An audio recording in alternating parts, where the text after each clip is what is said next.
आज हम बात करेंगे तेल के इतिहास की। तेल सिर्फ ईंधन नहीं है बल्कि 21वीं सदी की असली भू राजनीतिक शक्ति है, क्योंकि चाहे अर्थव्यवस्था हो, राजनीति हो या युद्ध की दिशा बदलने की ताकत हो, वो आज के समय में तेल में है। तेल यानी कि क्रूड ऑयल यानी कि जीवाश्म ईंधन, ये एक प्रकार का हाइड्रोकार्बन होता है। आप जानते हैं कि काला चिपचिपा पदार्थ होता है और आज वैश्विक अर्थव्यवस्था के केंद्र में है। न सिर्फ अर्थव्यवस्था के बल्कि राजनीति को भी ये प्रभावित कर रहा है। लेकिन सवाल उठता है कि इस कहानी की शुरुआत कहां से हुई थी। हम बात करेंगे इसके इतिहास को, कब इसने एक शक्तिशाली केंद्रीय भूमिका निभाना शुरू कर दिया। इसको समझने से पहले ये जानना जरूरी है कि ये कैसे पूरी अर्थव्यवस्था के केंद्र में आता है। तो चलिए शुरुआत करते हैं और समझते हैं इसके इतिहास को। देखिए, अगर तेल की बात हम करेंगे तो आधुनिक तरीके से तेल के साक्ष्य की बात करें तो ये तो हजारों वर्ष पुराना है, लाखों वर्ष पुराना तेल हमारे धरती में उपलब्ध था। कैसे उपलब्ध था? तो आप जानते हैं कि ये जीवाश्म ईंधन है, यानी कि जो जीव जंतु या वनस्पतियां होती हैं उनके चट्टानों, रेत गाद के नीचे दबने की वजह से, तापमान की वजह से इनमें परिवर्तन होता है और ये हाइड्रोकार्बन के रूप में, जीवाश्म ईंधन के रूप में ये बनते हैं। एक लंबी प्रक्रिया होती है, लेकिन सवाल उठता है कि इसका इस्तेमाल और मौजूदा तरीके से, जिस तरीके से इसको निकाला जा रहा है, उसकी उस तकनीकी की शुरुआत कैसे हुई।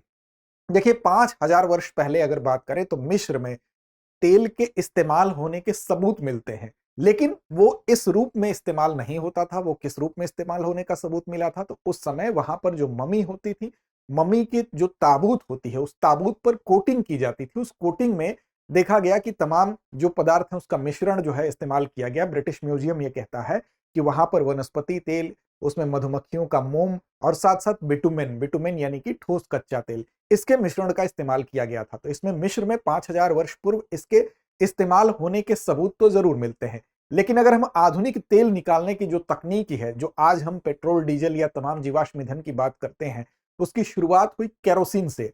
और केरोसिन का भी अस्तित्व तो था, उसकी खोज तो हो गई थी 1846 में ही। 1700 के बाद से ही 1846 में उनका नाम था अब्राहम जेनर। ये एक वैज्ञानिक थे जो कि केरोसिन नाम भी इन्होंने ही दिया था 1846 में। लेकिन इसका इस्तेमाल जिस तकनीकी से हम निकाल रहे हैं, व्यावसायिक कुएं के तौर पर हम कह सकते हैं, उसका इस्तेमाल कब शुरू हुआ? तो वो शुरू हुआ 1859 में। 1859 में कहां पर इसकी शुरुआत होती है? तो उसकी शुरुआत होती है अमेरिका में। अमेरिका का पेंसिल्वेनिया, यहां पर पहली खोज हुई और इस पहली खोज की जो तिथि है वो है 27 अगस्त 1859। जॉर्ज विसेल और साथ साथ एडविन एल्ड्रेन, यहां पर देखिए एडविन ड्रेक और जॉर्ज विसेल, ये दो लोग थे। इन्होंने सफलतापूर्वक जमीन से कच्चा तेल निकाला। इससे पहले क्या होता था कि जो तेल था वो जब ऊपर आता था, जमीन पर, सतह पर आता था, तभी उसका इस्तेमाल होता था। लेकिन यहां पर जमीन के अंदर ड्रिलिंग करके, यानी कि 70 फीट नीचे तक खुदाई की गई और खुदाई के बाद यह देखा गया, आधुनिक तेल उद्योग की नींव के तौर पर इस प्रक्रिया को देखा गया। 21 मीटर ऊंचा तेल का फवारा निकलता है और लगभग ये ऐसा पहली बार देखा गया कि इस तरीके से भी तेल व्यावसायिक रूप से प्राप्त किया जा सकता है। और यहीं पर आप देखेंगे जब इन लोगों ने, वो जगह कौन सी थी? तो टाइटस विले जगह थी पेंसिल्वेनिया में, और वहीं पर पहला व्यावसायिक तेल कुआं भी स्थापित हुआ था। तो ये इसकी शुरुआत, अगर हम कहें आधुनिक समय में तेल को ड्रिलिंग करके निकालने की शुरुआत कब हुई, तो अमेरिका के पेंसिल्वेनिया प्रांत में हुई थी, टाइटस विले में हुई थी। और जॉर्ज विसेल और एडविन ड्रेक के द्वारा इसकी पहली बार सफलतापूर्वक जमीन से तेल निकालने की प्रक्रिया को इजाद किया गया। इसके बाद आप देखेंगे, लेकिन सवाल उठता है कि इससे पहले तेल, उस समय तेल का इस्तेमाल आज के तरीके से विभिन्न क्षेत्रों में नहीं होता था। आज आप देखें, चाहे परिवहन हो गया, चाहे प्लास्टिक हो गया, चाहे ऊर्जा हो गया, इस क्षेत्र में इसका इस्तेमाल होता है। लेकिन उस वक्त जो है रोशनी के लिए इस्तेमाल होता था। तो उस वक्त, इससे पहले किसको रिप्लेस किया इसने? तो व्हेल मछली से तेल निकाला जाता था उस समय, और यह तेल काफी महंगा था और साथ साथ पर्यावरणीय संकट भी था, क्योंकि इससे व्हेल का शिकार हो रहा था। अब इसने व्हेल मछली से शिकार होकर जो तेल निकल रहा था, उस लगातार महंगा भी हो रहा था, उस चीज को रिप्लेस किया और ऊर्जा क्रांति आई। एक तरह से इसका प्रभाव यह पड़ा कि एनर्जी रेवोल्यूशन इसके इंपैक्ट के रूप में दिखाई देता है। क्योंकि जो केरोसिन उस वक्त था, क्योंकि हम केरोसिन को फिर इन फ्यूचर और उसको रिफाइन करते हैं, पेट्रोल डीजल तक पहुंचते हैं, उस वक्त जो केरोसिन था, केरोसिन का इस्तेमाल अब हम शुरू करते हैं किसमें? तो रोशनी में शुरू करते हैं। तो धीरे धीरे वैश्विक अर्थव्यवस्था में बदलाव शुरू हुआ और इसी खोज ने दुनिया की ऊर्जा व्यवस्था को, आर्थिक ढांचे में एक नई दिशा दी। तो यहीं से इसकी शुरुआत होती है और सस्ता ईंधन सुलभ होने लगा, क्योंकि अब उसकी तुलना में जो व्हेल का तेल है उसकी तुलना में यह काफी सस्ता था, साथ साथ इसकी गुणवत्ता भी बेहतर थी।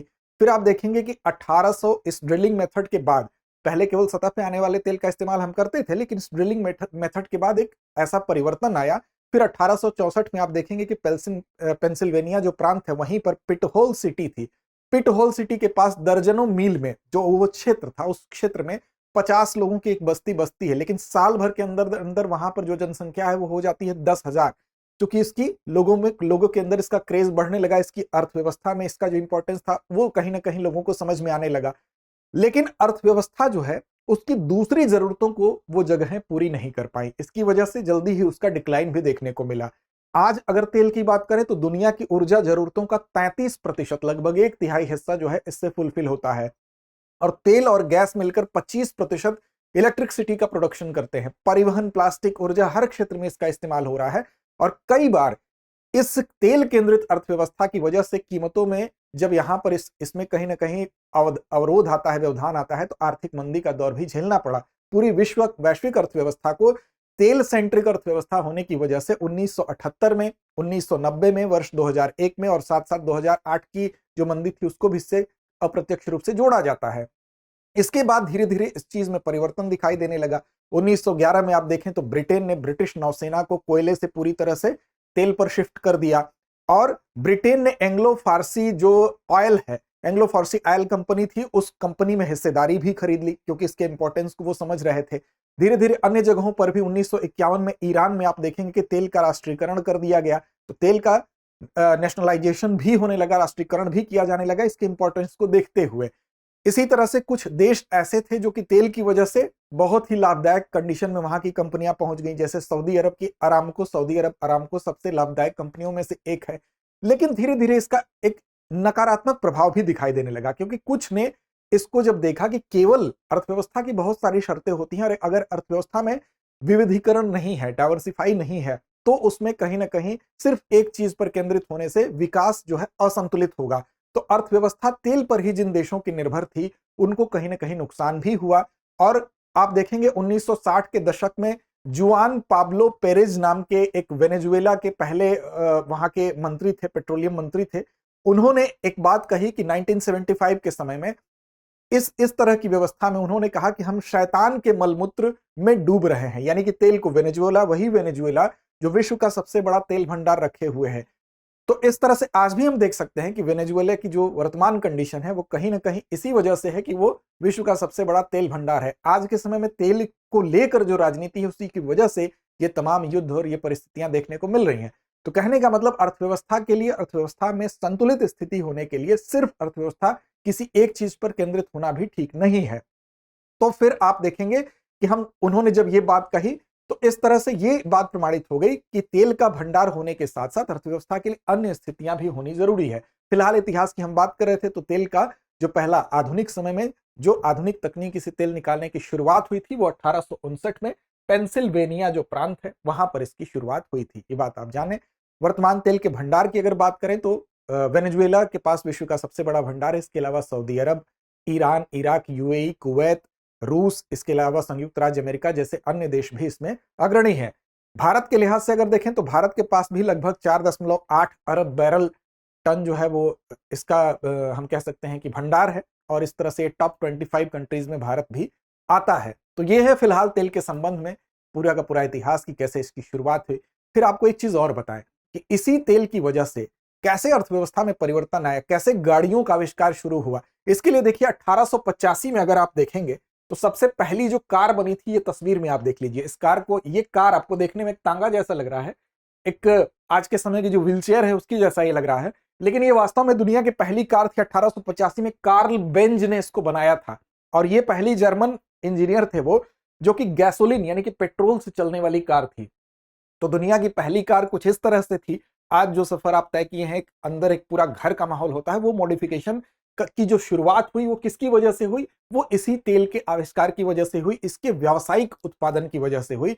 जब ये जिसकी नींव पड़ी थी 27 अगस्त 1859 को जॉर्ज विसेल और एडविन ड्रेक के द्वारा अमेरिका में, उसका ये परिणाम था। फिर धीरे धीरे फोर्ड ने एक अन्य प्रकार की कार बनाई जो टी शेप वाली कार होती हैं, वो बाद में बनी 19वीं सदी में। इस तरह से धीरे धीरे मोटर वाहनों का भी विकास शुरू हुआ और पूरे अर्थव्यवस्था के केंद्र में ये ऑयल आने लगा। इसी तरह से इस जो पहले ड्रिलिंग है वो मशीन कुछ इस तरह से होती थी जिससे कि कुएं से तेल को निकाला जाता था।